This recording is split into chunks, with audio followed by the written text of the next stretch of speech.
Hi everyone, welcome to another episode on Off the Record with me, Saman. And here we will be traversing with another student, with another college, and with another degree altogether.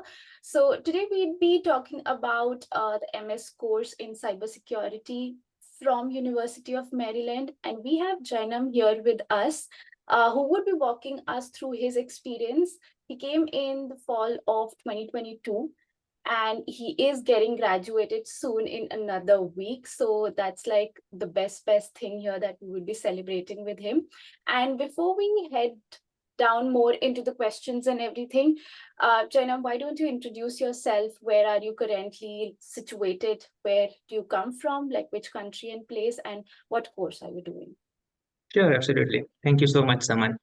Hi everyone, I am Jainam Basra. I'm from Gujarat, India.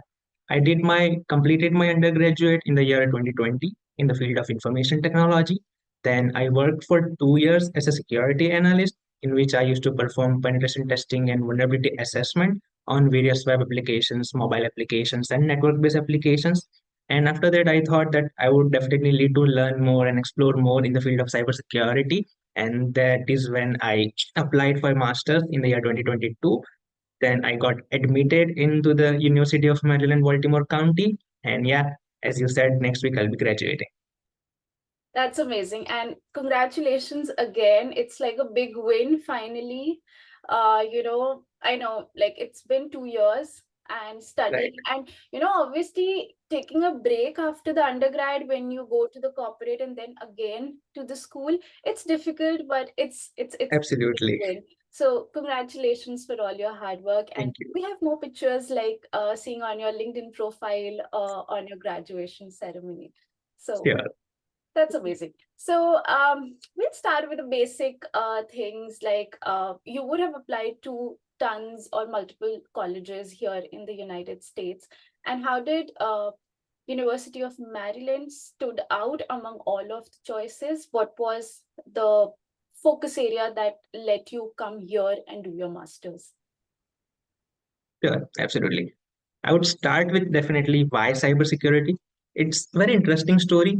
When I was in my school, maybe eighth or ninth grade, and I was newly introduced to Facebook, one of my schoolmate came. He was like, "Hey, I can just hack your account. I can get into your account." I was like, "Seriously? There's no way you can get into it because you don't know my password. So there's no way you can get into it." I was like, "If you challenge me, I can do so, and if you give me permission."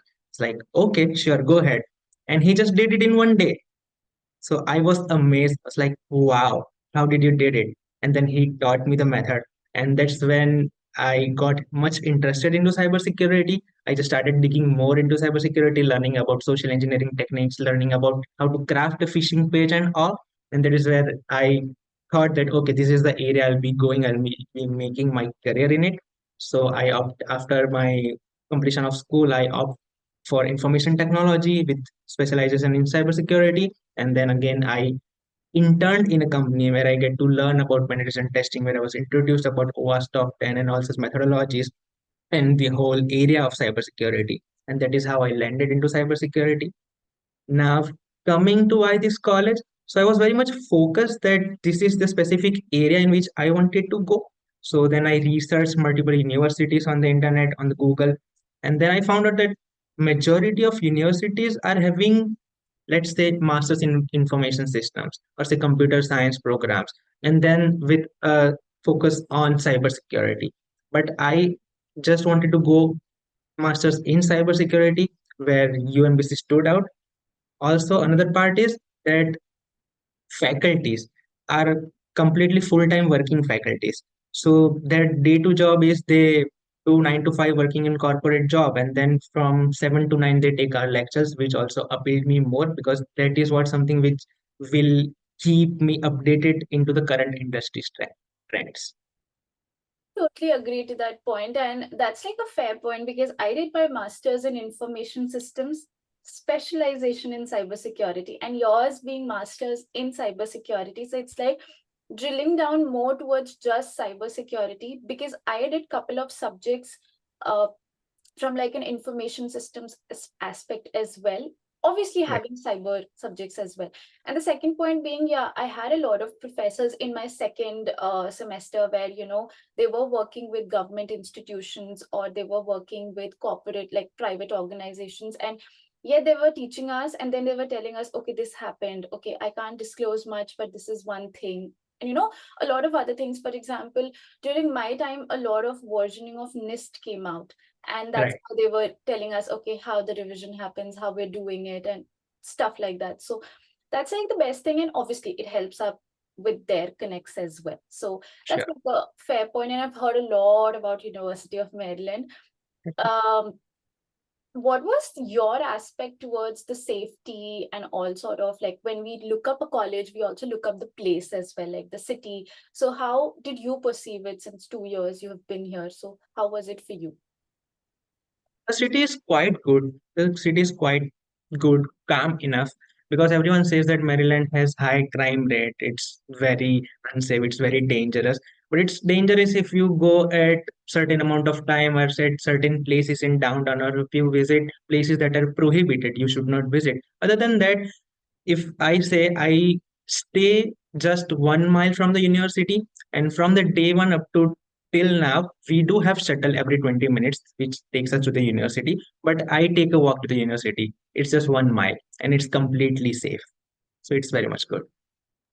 I trust you with that because it's been 2 years for you. So yeah, Yeah, it's weird because whenever I travel through the Baltimore section, if I had to go from, like, for example, from New York to Washington, or to and fro something, whatever, that is the best part, when a lot of like Amber Alerts kicks in into your phone and your what. right. So yeah, thanks for clarifying that as well, because as a student, that's something really important, because I did my grad from Atlanta as well. That's fairly, unsafe at a bit, but that's the fair point, that, if you're at the wrong hours, at the wrong Right. places, nobody can save you actually. Exactly. So yeah, thanks for sharing that. So how was your selection process like? Could you just walk us through when you were filling out the application form with University of Maryland? How did it go for you? What were the requirements, and how many stages did it took? And to be honest, we wanted to know, like, is there like a round one results, then a round two results, anything of that sort, that that the college releases late acceptances and early acceptances as well? Yeah, absolutely. So I would say myself a COVID baby because I applied in 2022. So the process was quite simple, pretty simple. Yeah, we do have couple of rounds for admission and the results. The first one will be definitely in December. The second would come in mid-Feb, and the last one would be in March for international applicants. But I was running late. I did my IELTS. So all they need is IELTS or TOEFL, three letters of recommendation, and one statement of purpose. And GRE was waived at my time. But even though I appeared for the same, did not perform well. Let's not talk about that. Okay. So I was running late. I completed my IELTS in the end of January. I applied for the program in mid February. And to my surprise, within 2 days of my application, I just got admitted in the university. So that was pretty much simple. And then I had three letters of recommendation, two from educational institutes and one from my professional one where I was working in the company, and one statement of purpose. Okay, and there was nothing else that was needed by the college. No, no essays or no calls or no interviews as such, no video recordings or anything. Perfect. So that was like a quick one for you. You were already late, but still that Yeah, was a quick still, one for yeah, you.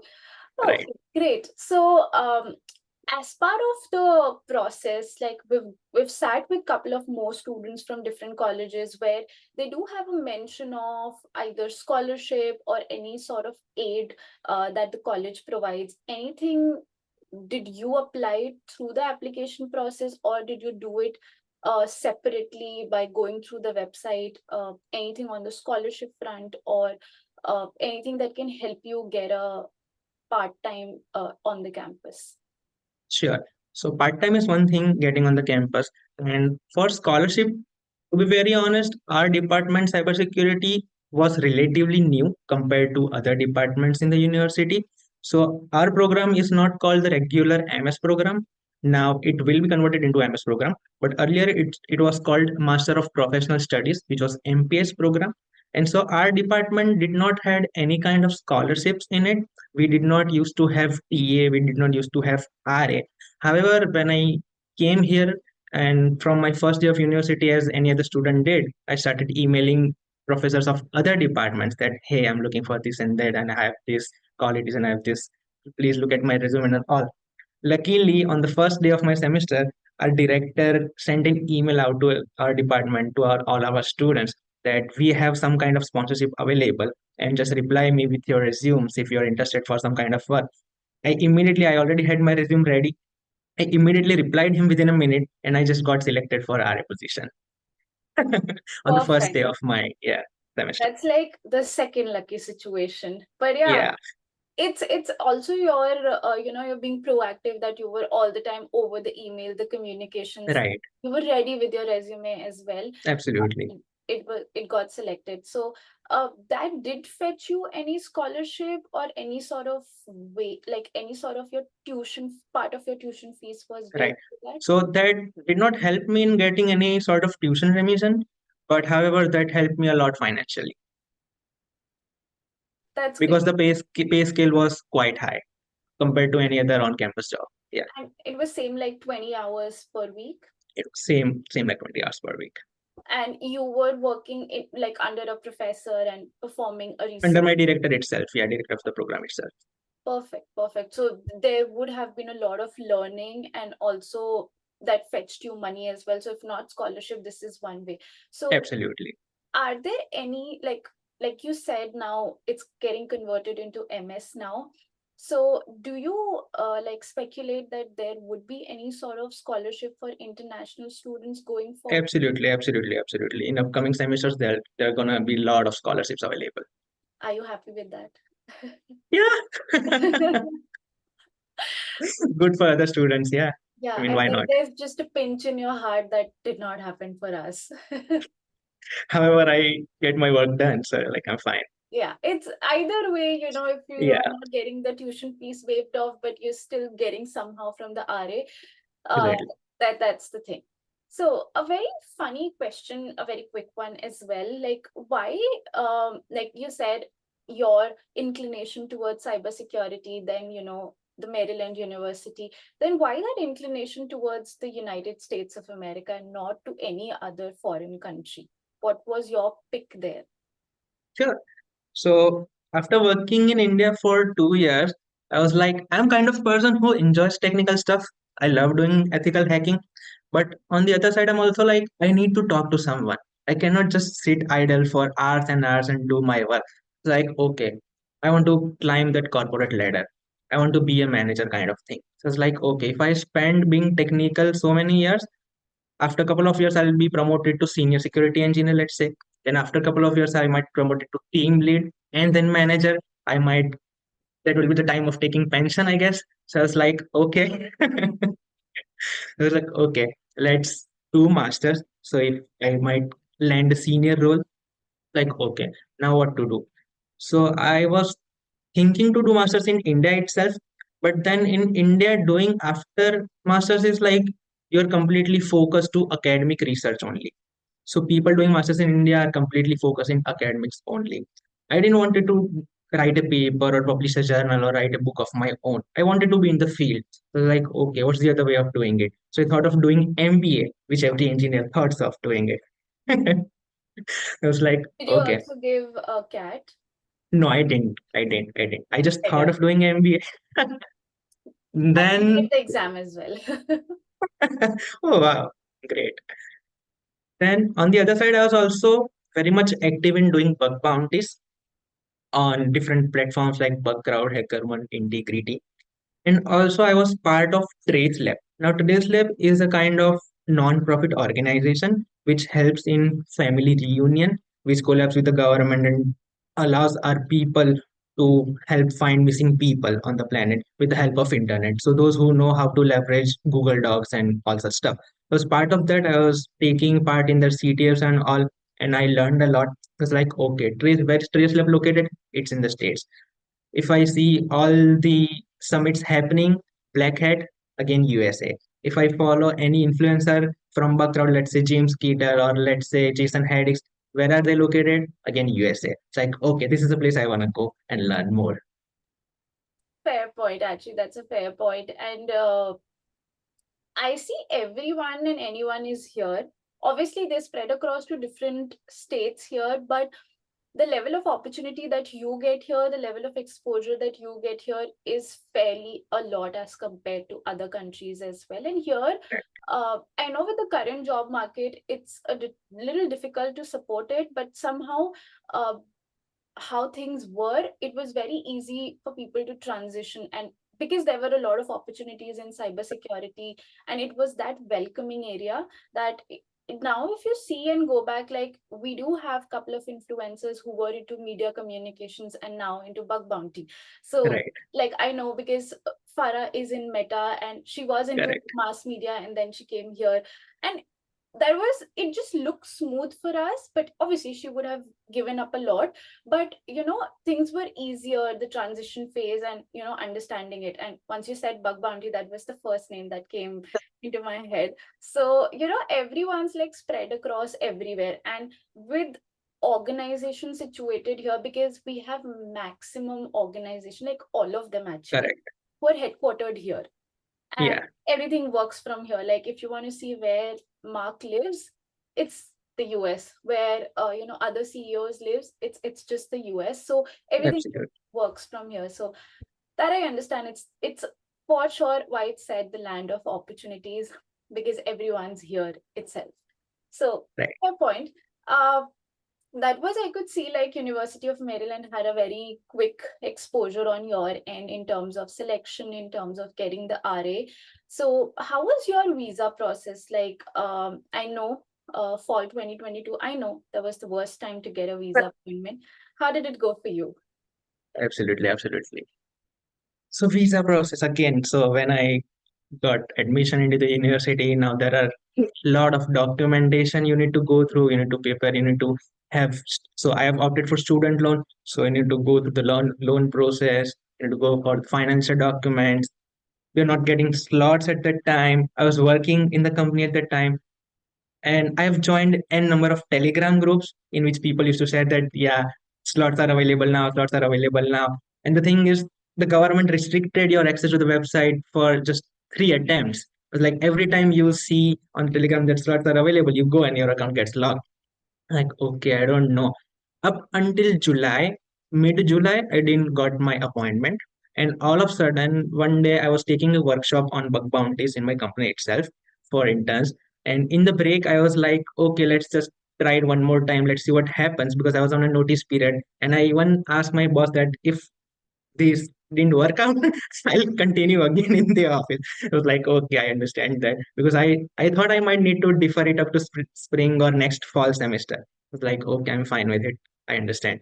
And in that break, I just got appointment for the Delhi consulate. And also, I was very much scared because in the Telegram group, people were sharing their experiences that don't go to this consulate, don't go on this window number. People at there are not good. I'm like very much overwhelmed with the information. But then finally, I got it. Remembering my time, I just appeared for my VAC on 2nd August and my interview on 5th August. My flight was on 12th August. My orientation was 12th August, that I somehow skipped it. And yeah, it was all bad. So I remember a lot of folks telling in the Telegram group that the Bombay consulate has like really difficult people. So initially, I got my appointment for the Bombay consulate. And then one day, like one random day, with the help of some of my friends, I could just see, okay, there is a slot open in Delhi. And I just quickly got it switched from Bombay to Delhi. And that was the time I was like, okay, I can still, like, now let me look at like the Delhi consulate feedbacks, like how Right. it's been for folks. But yeah, appointment was the worst part. Like I did not want to Absolutely. pay anything to the agent. I was into the same boat. Yeah. Everyone Yeah. saying just manifest it, and I was like, I can't. I am on notice period. I just Absolutely. can't go back. Like this was like big time embarrassment that I got selected, but I didn't get the Right. that thing, and I have to go back and work again. So Yeah, that was the difficult part, and then you're packing also in between, but you don't know that if your visa would come in. And Yes. uh, I And I everyone keeps on asking, where are you going? When are you going? When is your correct. appointment? Yeah, let's just catch up and this and that. I was like, no, I can't. And then I'm emailing my professors in college that okay, so my fees submission day was 2nd August. And 5th August was my interview. Second was just my VSC, the biometrics. So I asked them like, if I don't get selected, I just don't want to pay the fees. Like there's no point for me to pay the fees Right. for. So they gave me a leverage of 3 days that okay, once you're through with your interview, then do the payment. So the day I got like, the person asked me that so and so question and then said approved. It's like he just ran away because I have to fill the form, pay the fees, and get it all sorted. So yeah, but how was your like? What were the questions that were asked for you when you were facing the visa officer? Visa interview? Yeah. Visa interview, again, I've been lucky all these times. The day when I went there, first of all, the atmosphere in the embassy is completely terrifying. I mean, it's not terrifying, but you get terrified. You get overwhelmed. The interview is going on. You're standing in the queue and you're seeing that visa officers are asking that the questions are pretty simple. That where do you want to go, which university and all, but you just get blank. However, which was not my case, I went there, I submitted my passport and my I-20, and the officer was very sweet lady. She was like, "Hey, good morning." I was like, "Good morning, ma'am. How are you doing? How's your day been so far?" So like, "I'm good. Thank you so much for asking." And she just asked me, "UMBC?" Like, "Yes, ma'am." Like, and she replied, "Welcome home, retriever." Oh, that's your Yeah, mascot. the mascot. Yeah. Okay. Yeah. I Great. was like, That "Okay, is thank you so much." actually like a rhetorical question, I guess. If you don't react at that time, they would like think, okay, he does not know that much also. So they could trick you on Right, that portion as a right. So no more questions asked. It was like just welcome home retriever. It's like, oh, thank you so much, ma'am. Have a good one. Yeah, they also have a picture like, because they also asked me just two questions. One is why this university and this course, and then how are you financing yourself? So I just gave up the documents, but he was nowhere interested seeing them. He just wanted to hear them, like how are you financing them? Because with our college there was a scholarship attached as well, so he was good with that, that the amount is lesser as compared to what Right. people think.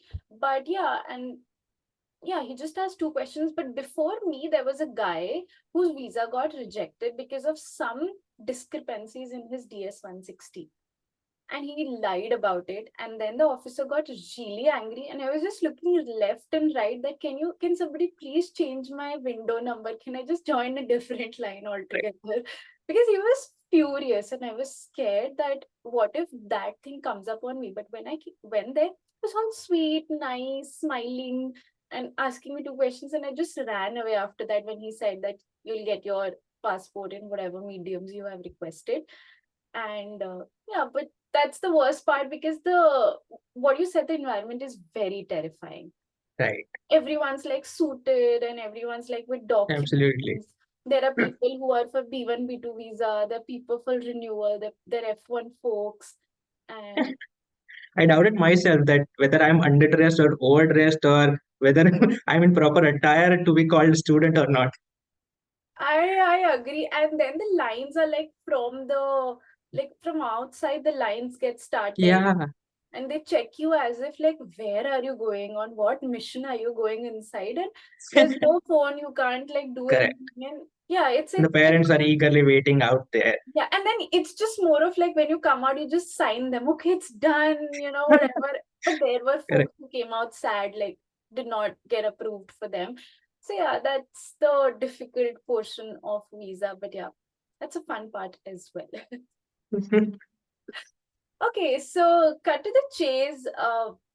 We talked about all the before portions of you coming here. How was the first 2 weeks here? Like, if you can be like brutally honest, how did you take up the first 2 weeks in terms of the stay, in terms of the food, the culture? Like, how were you perceiving it? Absolutely, for sure. So, like, never traveled US before, never traveled out of India before. and taking such a long flight, packing all of your things into suitcase and starting new life here. It's completely amazing. So I already had a notion about the state, which I've seen in movies, that high-rise buildings, people walking on the street, taxis, and going to the clubs and doing party and all such stuff, which you've already seen in movies. They show New York or some part of California or something like that. It's like, okay, I'm gonna have fun. It will be fun so much. Having said that, I already know that I'm gonna come to Maryland, Baltimore County. Like, okay, it will be fair enough. And the day when I landed and when I came out of airport, it's like, wait, where am I? This is not something I signed up for. This is completely different, man. What is this? I want to go back. That was my first reaction. My friend was here. He was studying in ASU. I texted him that, hey, I'm here. He just smiled at me and he was like, welcome to the land of opportunities. It's like, okay, okay. And the time when I landed, I was on the airport. I was waiting for my immigration to be done. And I was so excited because I haven't seen how the outer world is here. So I was calling my friends, calling my relatives that, hey, I've reached. Hey, I'm here. Look at the airport. Look at the people. Look. And the people are completely different. Everyone in line was, hey, talk slow. You're in USA. You're in USA. Talk slow. And my natural voice is completely louder. Everyone could hear it. Even the officer might have heard it. It's like, hey, talk slow. What is this? Behave yourself. It's like, okay, sorry, man.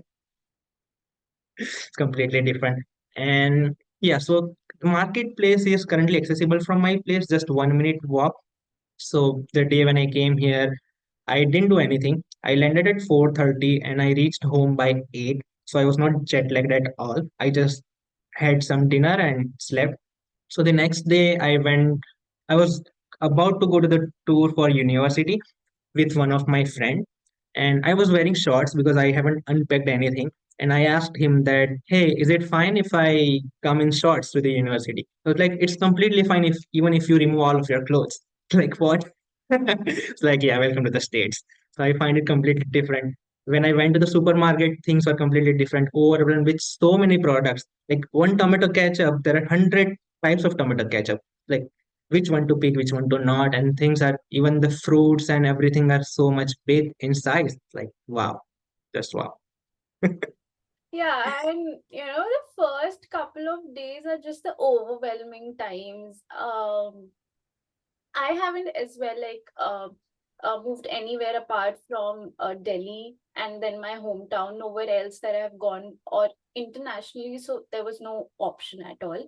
So when I came here, things were really different. The scenario was really different, and there were a lot of like rules and regulations, just to cross the road. It just Right, seems very normal when we talk about it because we've spent now 2 years doing the same things. Now we know like which tomatoes to pick up, which section is our favorite, right.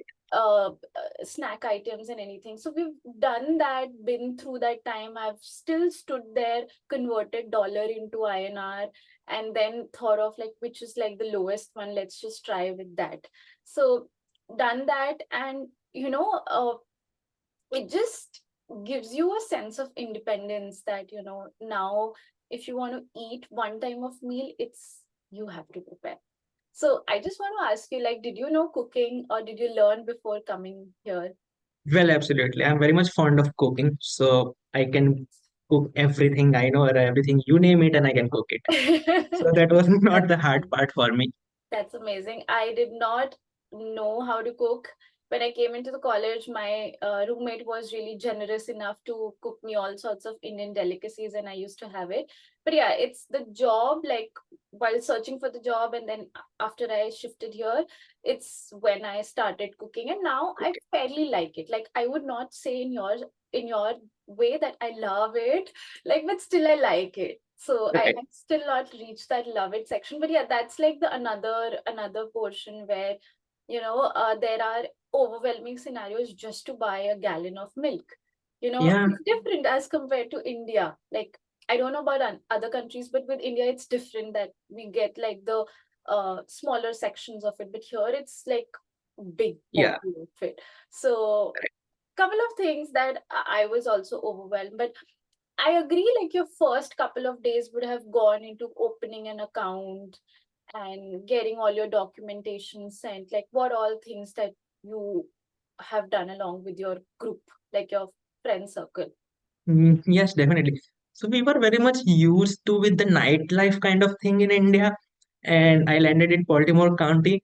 And at 7, I see there's no one on the street. Lights have been turned off. People close off their restaurants. I was like, this is the time to get business done. We have a mall nearby, and normal working hours of the mall in weekdays is up to 8 p.m. from 11 to 8 p.m. And on weekends, where they should keep it more open, they close it off at 5 p.m. It's like, what is this? Come on. And the mindset have also changed. Initially, as you said, that for, let's say, example, $4 for a gallon of milk. And now it's like, okay, $4, just tap and go.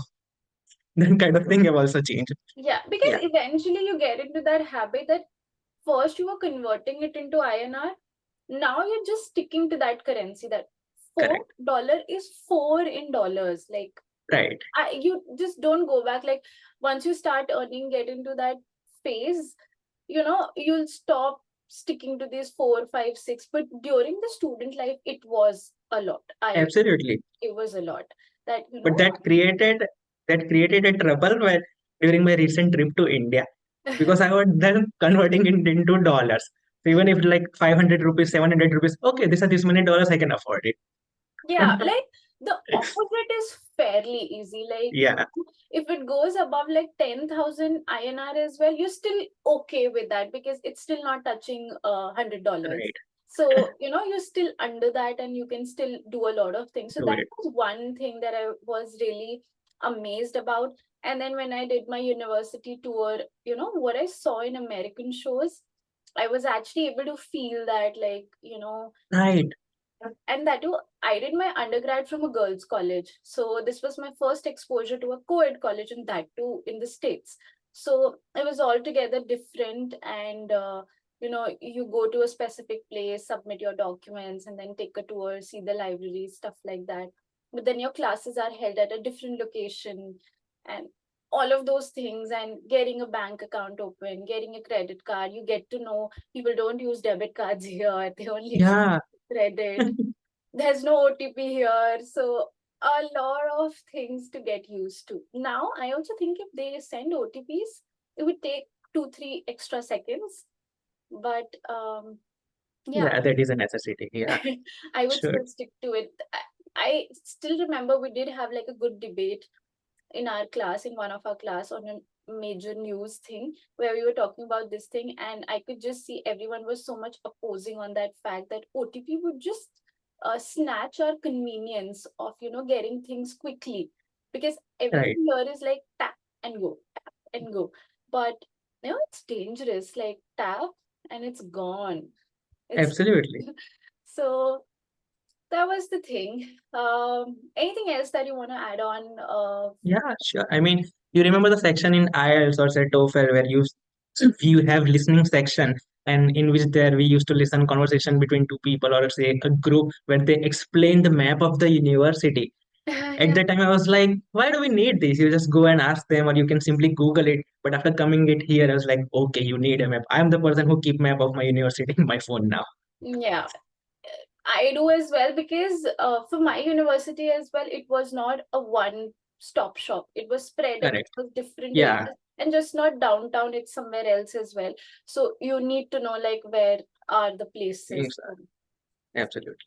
That's helpful. That map, I would agree. And coming down to US, whatever national parks or places I've gone through, I've always taken a map. Okay, this Yeah, ending here, if we have to go there, okay, we have to go this much miles. So that helps. Here, I understand that fact. because there's no one you can ask to.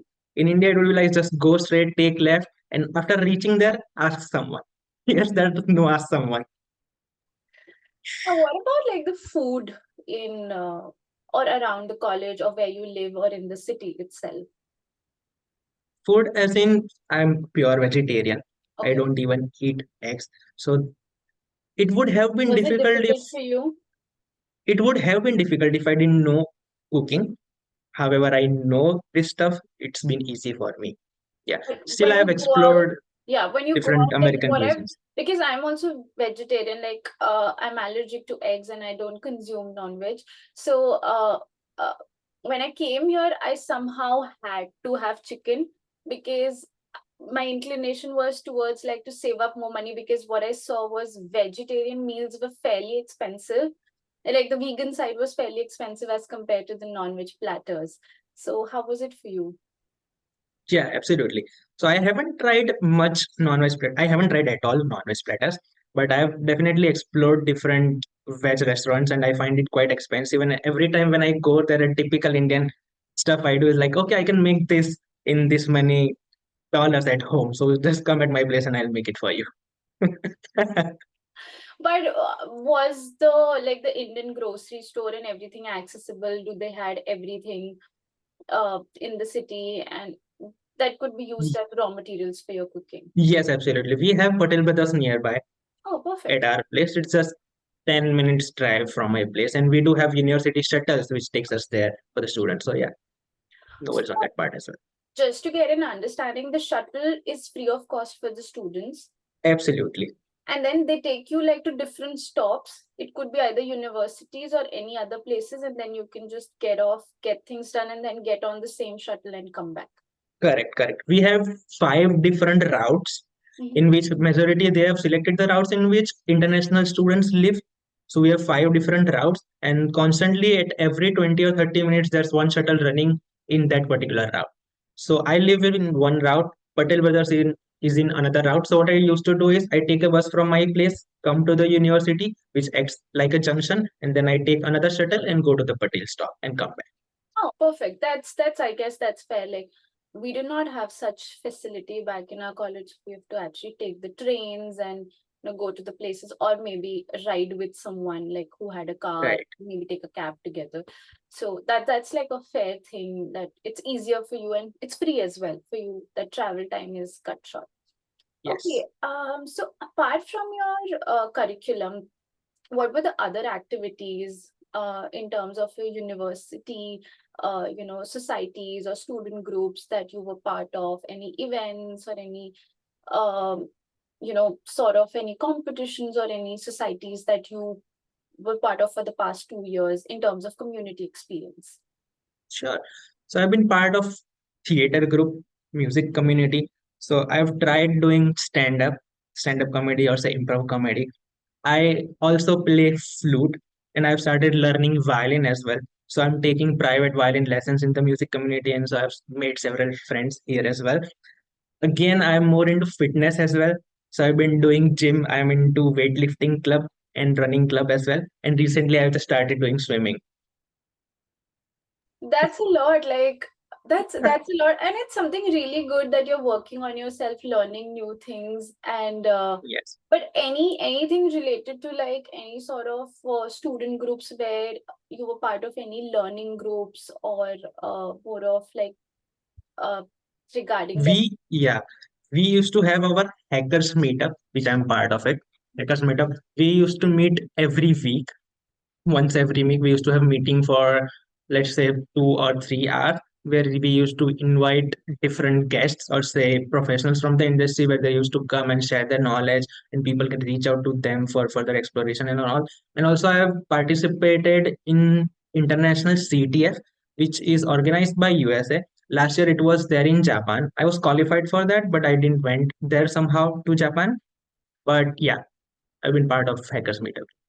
That's amazing. And any sort of conferences like related to cybersecurity or anything that you took part as being a student at University of Maryland, or representing the college and being part of conferences like maybe Hacker Summer Camp, being part of couple of conferences that happens around fall, and or any other the local meetups or local chapter meetups that you were part of or are Right, right. doing. I participated in say several Baltimore local chapters for Hackers Meetup. Also, UMBC has his particular conference called Hack UMBC, which happens every fall, in which they organize CTF, which runs 24 hours through whole week. So that is what I'm part of, and where we group we yeah we are into teams and We have several tasks to complete. We compete against each other, and even student outside of UMBC can take part into it as well. Oh, that's great. And like, do you wanted to attend like Black Hat or maybe B-sides and all that happened for the past 2 years when you were here, or maybe you're planning for this year to be part of them? And any sort of support you have from the university? Like, does UMBC like give you a scholarship or like sort of sponsor you that you are going as part as a student? Anything of that sort in the past 2 years that you know of? Yes, definitely. UMBC definitely supports people who want to go to Black Hat or besides any conferences. You just need to register on our portal. You need to fill out a form that why you need a scholarship and why do you think you are qualified for the scholarship. And you need to share your travel plans as well, which does not hinder your semester as well. And then once they review it, most likely you are to be approved for the scholarship, Okay. wherein they might uh, provide you something for your travel reimbursement or something like that. Okay. Okay, that's helpful, I guess. And Yeah, you can visit this year as well because we now have it in August, the high absolutely. count as well. Okay, one last thing before we head down, like before we close off, like the current discussions of the college and how are things. So, piggybacking on the same point, any sort of events that you attended through LinkedIn or through any other social media platform or through your curriculum, and that helped you in some ways that you want to share that others can also take part into? I've been attending events that have been happening on LinkedIn. I haven't got chance to attend any of them in person, apart from the local chapters I have been part of. And also, what I used to do is not only the USA, but I also used to keep eye on India as well. So there are a lot of online workshops happening there as well. So I used to participate in them as well. Yeah, the time difference is funny, but somehow you can still Yeah, make up for it because it's late for you, but it's like early hours for India, and still you absolutely. can be part of it. Okay, so okay, now we have in length talked about the curriculum, the visa process. How was the scenario for you, the first couple of days, and all other community experience that one could get in? And it's very widespread for you, like swimming to violin to fitness and everything. And it's really important for you to have that personal and professional balance as well. Right. But just one quick question from my end: how are you making up time with all these things? Like, we just have 24 hours. How are you making it up for the college assignments, then going to college, then the groceries and all, cleaning and all, then the classes, the community work? How are you managing it? Absolutely. So for cooking part, what I used to do is I have very sorted meal plan that these are the things I'm gonna eat for throughout this week. So I have multiple boxes. Which I do is I prep rotis or say I prep sabjis and all throughout the week. I actually cut them raw, keep it in the fridge. So as soon as I go home, I just make it and take it as it is. Now, for the classes part, I used to have my on campus job from 8 a.m. to 3 p.m. And I used to have my classes from 7 p.m. to 9 p.m. And that too on 3 days a week, not every day on the week, right? And job was on the every day, basically up to 20 hours. So in the middle, in the buffer time, I used to go to gym, I used to play tennis, or I used to go for swimming and all that stuff. That is where I used to myself. That's a good balance, Yeah, you because I get to hear this, like everyone is on the go here. You just can't stop. And if you think like you've done everything, you'll just remember, okay, the cleaning was right, skilled, or I could not prep up on this part, or anything of that sort. So you're always on the go here when you talk about both the sides, like studies and right. extracurriculars work. Okay.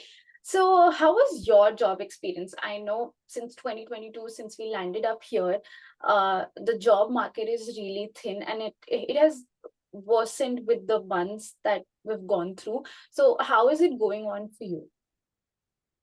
Well, currently I'm in the multiple stages of interview. I've been applying actively on LinkedIn and other platforms as well. But what I've noticed so far is the incident of ghosting, being ghosted, where recruiters give a call, or you are in second round of interview and then again you don't hear back from them. Sometimes what I have noticed is that I schedule a call with recruiter, they're checking their currently and they're like, okay, I'm up, I'm good with this caller at this particular time. And just before the minute of that particular time, they're like, okay, I'm sorry, I cannot do this for you. And on the next day, you receive an email that this application has been closed because someone else has been selected and all that stuff. Yeah, and especially I've heard that a lot, that someone else internally has been chosen up for that Right, role. And that's when you start doubting yourself that we don't know where we're lacking also. It's not like we're getting rejected for something that we don't know. It's more of there's no sponsorship, or we don't know that it's like a legit position, because they ghost us for months. And it, like, I have been ghosted for like from like multiple recruiters from like big time tier one organizations, and I don't know for what reason. So that is one challenge that I've heard from everyone who has come and talked about the job market, that this is just happening since 2022, that people are just ghosting you and not letting you know, because it's more of right. like, you let us know you're not selected, it's good.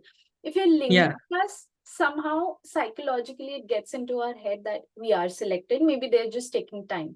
So, and yeah, every bigger organization takes like 4 to 5 months to give you an offer. So absolutely. that's the worst part. I So recently attended, sorry to cut you there, I recently attended a career fair where there was some big organization, I won't name it. I went there. The head of the team was there. It was like, okay, are you okay to interview on the spot right now to be interviewed? I was like, okay, I'm absolutely fine. I was like, okay. We had a separate dorm there. We went there. He took my interview. He was like, okay, we want someone like your skills. We want someone like you who have intermediate kind of experience, not very experienced, not completely fresher, but you want someone like you. Like, okay. And he was like, mail me in 2 days if I don't mail you back. I was like, okay. And it has been 2 months, I haven't heard back from him.